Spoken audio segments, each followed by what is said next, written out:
UK জুড়ে 14 জন নির্বাহী mayor, British Bangladeshi মাত্র একজন, লুৎফর রহমান। টাওয়ার হ্যামলেটসের মেয়র লুৎফর রহমান একই সাথে ব্রিটেনের প্রথম মুসলিম নির্বাহী মেয়র।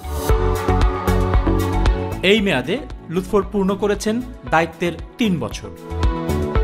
প্রাইমারি ও সেকেন্ডারি স্কুলের স্টুডেন্টদের জন্য ফ্রি মিল প্রদান, শিক্ষার্থীদের এডুকেশন মেইনটেনেন্স গ্রান্ট, মেয়ে এবং মহিলাদের জন্য ফ্রি সুইমিং সহ পেনশনারদের জন্য উইন্টার ফুয়েল দিয়ে বাহবা কুড়িয়েছেন সারা দেশে। কাউন্সিলের কাজ পর্যালোচনার জন্য পাঠানো ইন্সপেক্টরের রিপোর্টে টক্সিক টাউন হল উল্লেখ, সিদ্ধান্তে মেয়রের ইনার সার্কেলের প্রভাব, সাম্প্রতিক কিছু নিয়োগে মেইনস্ট্রিমে প্রশ্ন ওঠার পাশাপাশি সমালোচনা চলছে কমিউনিটিতেই।